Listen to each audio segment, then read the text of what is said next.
आज की गोष्ठी का जो आयोजन किया गया, ये हमने प्रोग्राम बनाया है। हर 4-4-5-5 गांव के इकट्ठे एक जगह पर 150-200 किसान इकट्ठे करो और अपनी बात को रखो और किसानों की बात को सुने, क्योंकि एक बहुत ही वरदान जो साबित हुई है, एक गन्ना प्रजाति 0238 आप लोगों के बीच में से जानने के कगार पे है, जारी है। ये इस प्रजाति में उत्पादन घटता जा रहा दिन प्रतिदिन और इसमें लागत बढ़ती जा रही, उत्पादन लागत इसकी बढ़ती जा रही। रोगग्रस्त ये प्रजाति हो चुकी है। तो हमें अब ये इसके बारे में सोचना होगा कि 0238 का अल्टरनेट क्या होगा आगे, क्योंकि 0238 गन्ना प्रजाति अपने आप में एक वरदान साबित हुई है। किसान भाइयों को उत्पादन के साथ साथ इसने चीनी मिल को भी चीनी दी, दोनों को फायदा पहुंचाया है, किसान को भी और चीनी मिल को भी। कागजों में पढ़ा करते थे, सुना करते थे कि महाराष्ट्र में चीनी का परता 12% रहा, 13% रहा, लेकिन 0238 प्रजाति ने बिजनौर डिस्ट्रिक्ट में 14% का परता दिया है चीनी ने, इसका 0238 ने। तो नो डाउट महसूस होता है चीनी मिल को भी इसके जाने से नुकसान होगा और किसान को भी इसकी बराबर पैदावार देने वाली प्रजाति अभी नज़र नहीं आ रही कहीं। मार्केट में, फील्ड में काफ़ी प्रजातियां दिखाई दे रही, लेकिन किसी न किसी में कुछ ना कुछ कमी है, जिस कारण किसान उसको पकड़ नहीं पाता। देखने में इसकी बराबर लगती है, लेकिन उत्पादन में इससे कहीं पिछड़ जाती है। वो हमारे बीच में 0118 प्रजाति जो फिलहाल हम मान के चल रहे कि वह 2-4 साल ये निकाल सकती है अभी इसका अल्टरनेट, क्योंकि ये प्रजाति 0238 के टाइम की है। अभी रोग नहीं है इस प्रजाति में और वजन भी 38 के बराबर लगभग दे रही है ये। लेकिन इसके प्रति भी किसानों के बीच में एक चीज है कि पौधा अच्छा हो जाता है और रेटून इसकी इतनी बढ़िया, पेडी इतनी बढ़िया नहीं हो पाती। तो आज की जो गोष्ठी का आयोजन किया जा रहा है वो इसीलिए किया जा रहा है कि 2 महीने से हम भी इस पर काम कर रहे थे कि जब तक कोई अच्छी प्रजाति आप लोगों के बीच में ना आ जाए, किसान को ना मिल जाए, तो 0138 का अल्टरनेट के रूप में इतना 0118 को रखा जाए और इसकी पेडी हम बड़े अच्छे से अच्छी कैसे ले सकते हैं, इस पर काम किया है। और आज डिटेल में इसके बारे में आप लोगों से चर्चा करेंगे, बताएंगे। थोड़ा सा हमें अपनी जो तकनीकी है गन्ना पैदा करने की, उसमें थोड़ा बदलाव करना पड़ेगा, तो 0118 भी अच्छी पैदावार दे सकती है प्रजाति। ट्रायल के रूप में 2 प्रजाति और आप लोगों के बीच में आई है, कुछ न किसान भाइयों ने देखी भी होगी, 16202 और 18231 अभी ट्रायल पे चल रही थी 2-3 सालों से। सही उत्पादन का तो तभी पता चलेगा इन प्रजातियों के बारे में कि जब किसान के खेत में पैदा होगी ये। लेकिन वैज्ञानिकों का मत है कि ये वैरायटी, ये प्रजाति अच्छी साबित होगी। मैंने भी देखा है 0118 का गन्ना और 18231 का गन्ना। पैदावार को अगर देखा जाए तो पैदावार में दोनों लगभग बराबर सी है। ठोस है गन्ना इसका 18231 का भी, लेकिन उतनी मात्रा में बीज उपलब्ध नहीं है जितना हमें आवश्यकता है उसका। इस बार कुछ बीज हम बाहर से भी ला रहे, कुछ क्षेत्र में है उसको भी रोका है, जो अक्टूबर में लाए बुआ था और कुछ फरवरी मार्च में प्लांटिंग कराई थी, वो सीड भी हमने रिजर्व किया है। तो थोड़ा थोड़ा उसको भी किसानों के बीच में उसको पहुंचाएंगे, क्योंकि एक साथ 0238 का रिप्लेसमेंट नहीं हो सकता कि 0238 को 100% ये कह दिया जाए कि बोना बंद और नई प्रजाति, क्योंकि इतनी है भी नहीं किसी के पास। 0238 के बारे में मैं बता दूं आपको कि आपके सहारनपुर से लेकर गाजियाबाद यह लाइन ही आप अभी 0238 को बोरी, अदरवाइज गंगा जी पार कर जाओ, आप गोंडा बस्ती तक चले जाओ, 0238 खत्म होगी बिल्कुल यह प्रजाति। एक रेड रोड के कारण, एक बीमारी के कारण, एक महामारी के कारण, और वहाँ काफ़ी नुकसान चीनी मिलों को और किसानों को उठाना पड़ा, खेत के खेत सूख गए। तो आप ये मेरा कहने का तात्पर्य है कि 0238 अब भरोसे की गन्ना प्रजाति नहीं रही, ज़्यादा बड़ा भरोसा इस पर नहीं किया जा सकता। तो हमें इसके रिप्लेसमेंट में थोड़ी थोड़ी गन्ना प्रजाति फैलानी पड़ेगी, बोनी पड़ेगी। और 0118 की मैं बात करूँ, यहीं से शुरुआत करता हूँ। 0118 में अगर हम थोड़ी सी अपनी टेक्नोलॉजी में चेंज कर ले तो ये अच्छी पैदावार देगी। शुरुआत करता हूँ इसकी प्लांटिंग से। जैसे 0118 की हम प्लांटिंग करते हैं तो बुआई के टाइम हमें एक चीज़ देखनी पड़ेगी इसमें कि पाटा नहीं लगाना। इसकी आँख मसूर के दाने के बराबर ऐसी है, बहुत कमज़ोर आँख है। अगर उसमें 2 सेंटीमीटर भी मिट्टी आ गई तो आपका 10 से 15% उसका जर्मिनेशन प्रभावित हो जाता है। तो जिस खेत में हमें 0118 की प्लांटिंग करनी है, हमें उसमें पाटा ना लगा के हाथों से मिट्टी करनी पड़ेगी या सूखे में प्लांटिंग करके पानी देना पड़ेगा, तब इसका हम अच्छा जर्मिनेशन ले सकते हैं। अब बात आती है इसकी कि इसकी रेटोन, इसकी पेडी कम होती है। उसका भी एक रीज़न है, वो दूर किया जा सकता है। उसका कारण सबसे पहला तो यही है कि 0118 की जब हम प्लांटिंग करें तो जनवरी माह में ना करके 15 फरवरी के बाद इसकी प्लांटिंग करें, जब टेम्परेचर ठीक हो जाए, इसके अनुकूल हो जाए। और जब हमें 0118 का पौधा गन्ना काटना है तो हमें यहाँ भी एक चीज़ देखना पड़ेगा कि जो हमारा नीचे सरफेस से गन्ना काटने वाला औजार है, जिसे हम यहाँ की लोकल भाषा में बलकटी बोलते हैं, बलकटी में धार होनी चाहिए। एक बार बलकटी मारी तो वो गन्ना पूरा कट जाए, फटे ना वो। क्योंकि 0118 का गन्ना अक्सर देखा मैंने, ठुट देखे इसके, अगर एक बार में नहीं कटा, दूसरी बार बलकटी मारी तो वो फट जाता है और उसमें फंगस का ज़्यादा चांस बन जाते हैं, फंगस आने के। तो हमें इसकी कटाई के टाइम पे ये ध्यान देने वाली बात है कि जब हम 0118 का गन्ना काटें, सप्लाई के लिए काटें, हार्वेस्ट करें, तो तेज़ धार की हथियार होना चाहिए बलकटी, और सरफेस से कटें, मिट्टी मिला, ज़मीन से मिला के काटा जाए उसको। लेकिन ये चीज़ संभव इसलिए नहीं हो पाती क्योंकि काटने वाला एक नहीं है। किसान के पास ये नहीं कि एक को बढ़ा दिया भाई वही सारे खेत को काट रहा। अलग अलग छील करने वाले मजदूर या नौकर या किसान रहते हैं। कोई 1 इंच ऊपर से काट रहा, कोई 1 सेंटीमीटर नीचे से काट रहा, कोई 2 इंच ऊपर से काट रहा। तो उस स्थिति में हमें ये करना पड़ेगा कि ठुट कटिंग करनी पड़ेगी।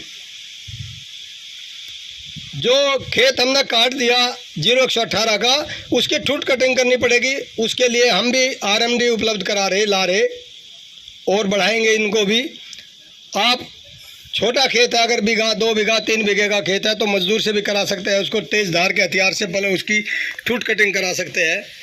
और जैसे ठुट कटिंग हो जाए उसके 48 घंटे के अंदर हमें इटोफोन और एक उसमें मिला लो फंजीसाइड, उसका अगर हमने इसके ठुटों पे स्प्रे मार दे तो मैं समझता हूँ कि उसका जो फंगस आने वाली थी वो रुक जाएगी, और उसका जो फुटा हुआ होगा नीचे से निकल कर रेटून का, वो पेडी वाली ना होने वाली समस्या ख़त्म हो जाएगी। हमारे बीच में डेवलपमेंट के हेड नीरव श्रीवास्तव जी पहुँच चुके हैं। ये और अच्छे से आपको बताएंगे इसके संबंध में। अब मैं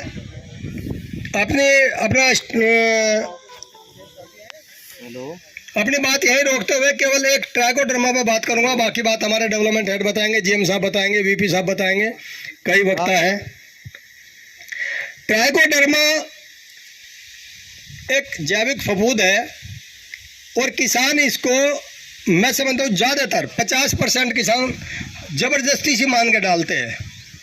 हमारा स्टाफ गया घर पर रखी आए, और वो घने किसानों को तो ऐसा देखा हमने कि स्टाफ ने दवाई दे, वो ये ट्राइकोडर्मा दे दी, और 2-4 महीने बाद गया देखा वो फिर धरी वहीं गैलरी में, डाली ही नहीं।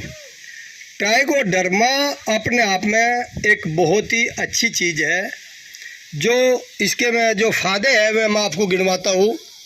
ये किसी फसल के लिए नहीं बनी है कि ये गन्ना फसल के लिए बनी या गेहूं की फसल के लिए बनी या सरसों की फसल के लिए बनी।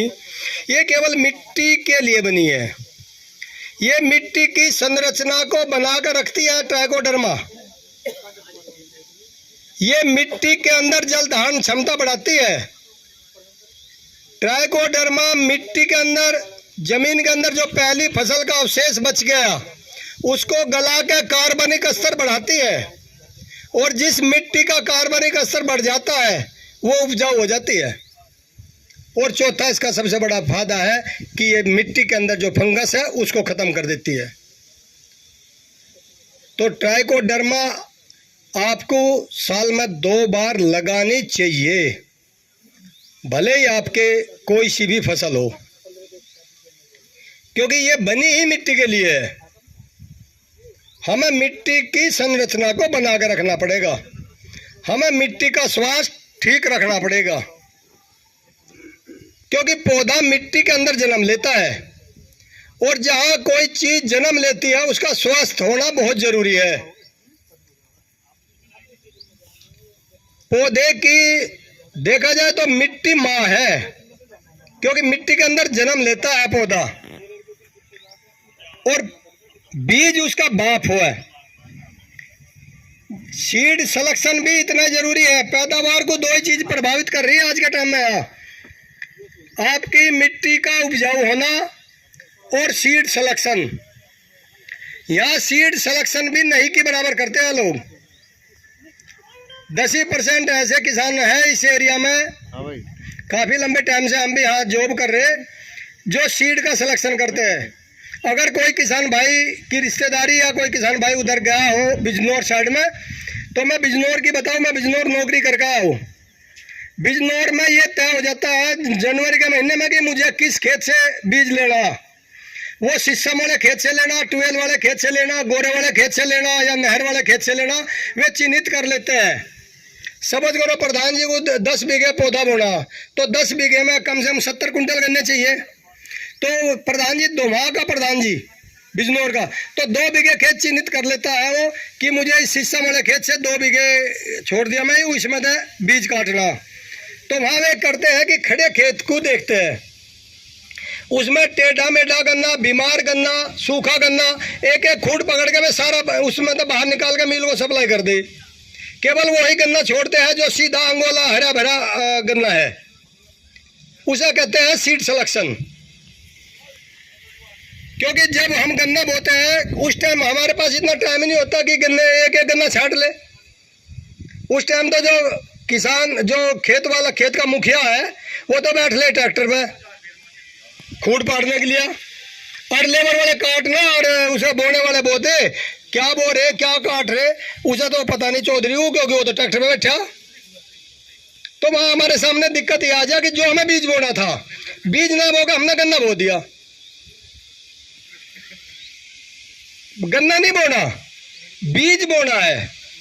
बीज का महत्व है। अगर बीज का सिलेक्शन हमने नहीं करा और हमारे से गलती से बीमार बीज बो गया, तो क्या उम्मीद करेंगे हम उस फसल की। जब हमने शुरुआत ही गलत कर दी कि बीमार खेत से बीज ले लिया और उसकी प्लांटिंग कर दी, तो हमारे बीज का स्वस्थ होना भी बहुत जरूरी है और मिट्टी का स्वस्थ होना भी जरूरी है। हमारी नींव, हमारी जो शुरुआत है फसल की, वो वहीं से है। तो एक तो ट्राइकोडर्मा को बोझ मत मानिए। ट्राइकोडर्मा चीनी मिल भी 50% छूट में दे रहा, सोसाइटी भी 50% में छूट में दे रही, ब्लॉक भी दे रहा। ये सब इसीलिए दे रहे कि कहीं ना कहीं वैज्ञानिकों का मत है, वैज्ञानिकों की सिफारिश है कि मिट्टी का कार्बनिक स्तर गिर गया, और ये सच्चाई है। आने वाले टाइम में मिट्टी आपकी खराब हो जाएगी। आप सोच भी नहीं सकते कि क्या होगा आगे आने वाले टाइम में, क्योंकि इतना पेस्टिसाइड डलने लगा, इतना जहर डलने लगा, इसी पर हम विश्वास कर रहे।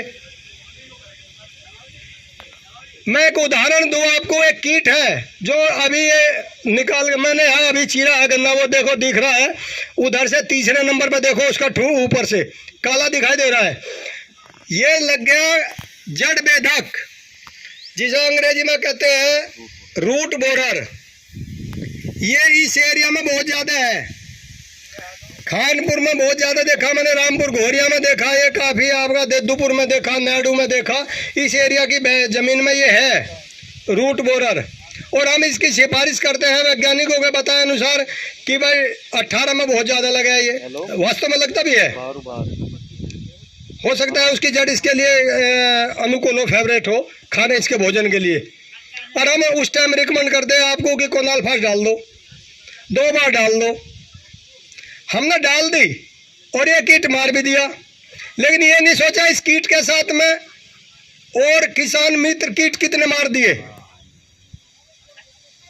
अगर हम खेत में जहर डाल रहे तो उस जहर से जो हमारा उद्देश्य है, जो हमारा ऑब्जेक्ट है कि हमें रूट बोरर मारना, रूट बोरर तो चलो मर गया, लेकिन अन्य कीट भी तो मरे होंगे उस जहर से। मिट्टी में जो कीट है ये खाली जहर से नहीं मारना चाहिए इनको, और तरीके भी बहुत सारे हैं। जैसे अभी खेत आपके खाली पड़े, खेत जूते पड़े हैं, तो इनकी अगर गहरी जुताई हम कर दे तो पहले भी पक्षी और वे गुरसल और वे बगुले उठा ले गए थे वे कीट। मैं कल चैन पे खड़ा हुआ था अपनी, मैंने देखा एक किसान ट्रॉली लेकर डाल कर चला और उस ट्रॉली पे 10 बगुले थे। हमने वहाँ ना चिन्नी डाल रखे ना उनके लिए दाने डाल रखे। आज कोई निकलता बढ़ता आ जाना चैन पे, देख लेना 20-30 बगुले हर टाइम रहे वहाँ चैन पे। मील में बगुलों का क्या काम, क्योंकि वे आपके गन्ने जैसे गन्ने पलटते हो और कुछ जब लोडिंग करते हो अपने खेत में तो कुछ सुंडियाँ आपकी उसमें निकल जा तगत में, और वे जब पलटते होगे ना तो वे कुछ नीचे गिर जा, तो उनको उठा रहे पक्षी। तो कीट तो है आपके खेत में, तो इसको मारने का सबसे बढ़िया तरीका मैं तो कोनाल्फास मानता नहीं। मैं तो ये मानता हूँ कि इस टाइम पर आप इसकी गहरी जुताई मारो, 1 बार नहीं 2 बार करो तो 2 लाभ मिलेंगे इससे। एक तो आपकी मिट्टी पलट गई, दूसरा जो वो कीट है वो ऊपर आ गया, उसको पक्षियों ने उठा लिया।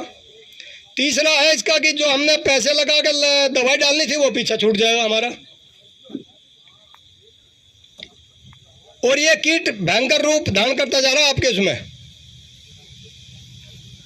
और 18 को तो 100% प्रभावित करता है ये रूट बोरर। तो आप सभी कीट उससे मारने का प्रयास मत करिए, दवाई के उससे और तरीके अपनाओ जो आपके खेत में जहर भी ना डाले और आपका पैसा भी बर्बाद ना हो।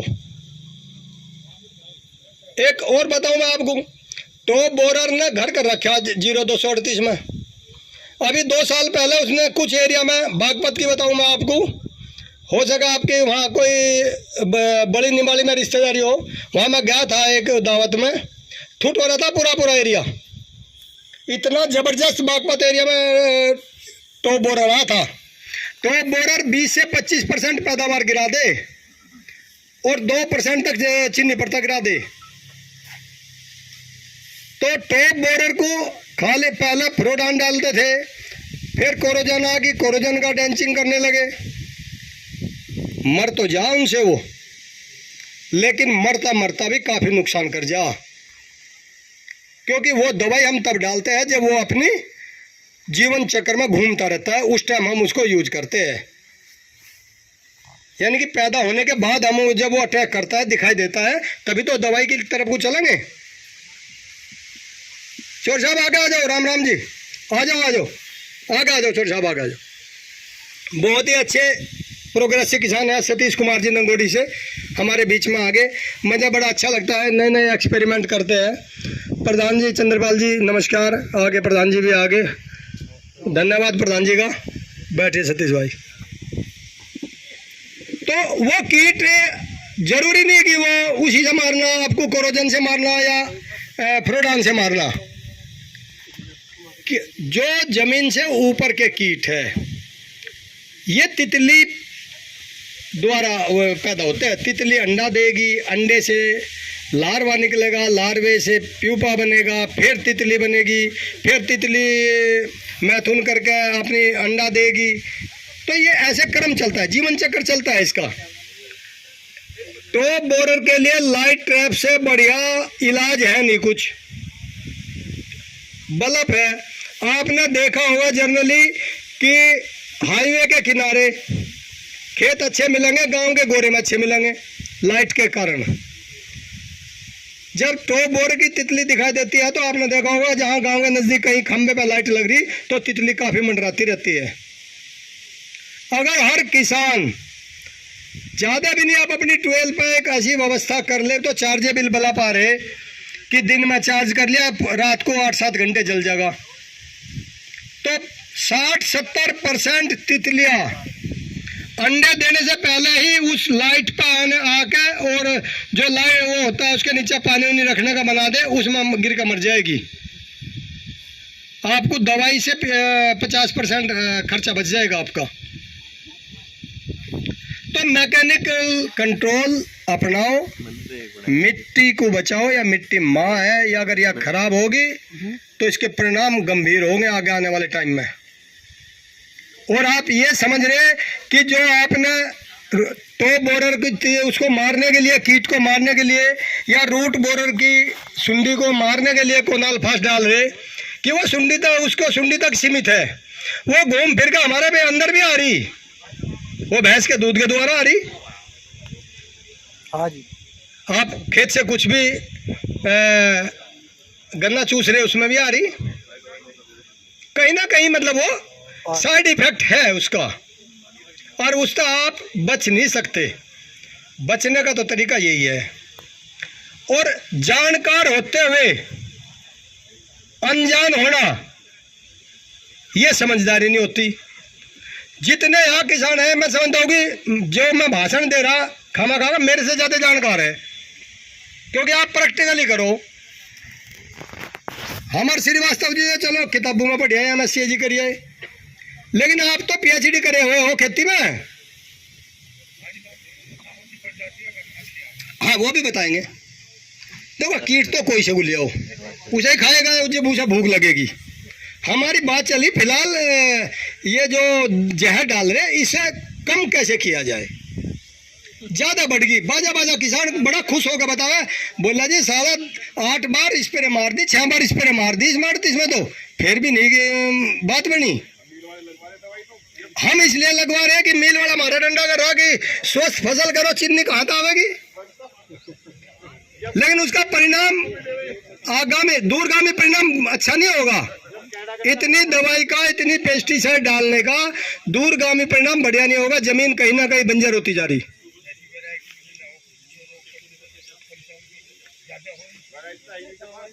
तो देखो मैं आपको बताऊं, कोई भी जीव हो उसको पैदा करना, मारना, उसका जीवन चक्र ये सारा ऊपर वाले के हाथ में है। समय पे हर कीट आएगा। कोई कीड़ा नहीं है, कोई बीमारी नहीं है। देखो आप लोग नहीं ले रहे, हाँ, तो उसको ऊपर वाला हमें वो बीज चाहिए। देख सही बात करे, हमें वो बीज चाहिए जो किसान के यहाँ अच्छी पैदावार दे जा। चिन्नी तो हम निकाल ही लेंगे, पिंडे नए हैं हमारे, कोई दिक्कत नहीं। जो गन्ना आपके यहाँ अच्छी पैदावार दे जाएगा, बढ़िया वजन दे जाएगा, उसमें चिन्नी तो होगी 100%। 500 रुपए कुंटल दे रहा पंजाब में। उनका औसत पैदावार दे पता कर लो, आप 38 का पता कर लो। इससे ज्यादा पैदावार है चोर साहब PB 95 में बहुत नजदीक से देखा। आप उसकी पत्ती को देखकर आप जैसे वो भरा हुआ खेत दिखाई दे, हर पोरी पे, दूसरी पोरी पे छेद है, उसमें स्टेम बोरर है। पैदावार आपको वजन नहीं दे पाता हो, और जब आपका वजन नहीं दे पाता तो हमें चिन्नी नहीं दे पाता। और हमारा और आपका नुकसान अलग नहीं है। अगर आपका पैदावार ठीक है तो हमारा चिन्नी है, और आपका बीमार फसल है तो हमारा चिन्नी भी नहीं है। इस बार आपके पैदावार कम निकल रही है, 10-15 कुंटल बीघे में, सभी बता रहे, पेडी में बता रहे सब 10 कुंटल 15 कुंटल तक पैदावार कम निकल रही। चीनी भी 1 किलो कम निकल रही, क्योंकि गन्ना बीमार था। व्हाइट फ्लाई आई, बाद में लेट तक बारिश हुई, तो छोटी छोटी चीज बड़े नुकसान को बचा सकती है। मैं अभी लाइट ट्रैप की बात कर रहा था, अगर हम पहली मार्च के आसपास बल्ब की व्यवस्था करें, सितंबर तक हम उसे रखें अपनी ट्वेल पे, तो बहुत सारे कीट है, पारीला है, चोटी बेधक है, आपका स्टेम बोरर है, तना बेधक, इन सारे कीटों की तितलियां उस लाइट पे आती है। चोरों को कौन कंट्रोल करेगा? अगर चोरों को या सरकार भी कंट्रोल योगी भी नहीं कर पाया, तो फिर अखिलेश से उम्मीद करो आप, फिर वो आएगा, वो कर रोकेगा। आपका वोट उसे ही देंगे, बस चोरों को रोक, तुम्हारे लाइट ट्रैप चोरी हो रहे न, उसे देने नहीं, तो फिर योगी से मजबूत लट तो नहीं लग रहा मुझे किसी का कि चोरों के मामले में योगी से मजबूत नहीं लग रहा जी आज के टाइम में कोई। तो हमें थोड़ी सी देखो, जब तक सही बात है, समय समय पे बीज आता रहना चाहिए, बदलाव होता रहना चाहिए। कोई गन्ना प्रजाति ऐसी नहीं है कि वो चीनी परता कम देती हो, बस बशर्ते वो पकने का टाइम अलग अलग है। जिसे जो शीघ्र पकने वाली प्रजाति है वो हमें अक्टूबर में चीनी दे जाओ, जो मध्य देर से पकने वाली है, जिसे आप बोलते हो सामान्य प्रजाति, वो हमें दिसंबर में चीनी परता दे जाओ।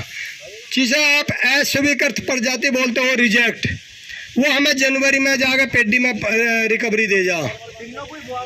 मैच्योरिटी का फर्क होता है।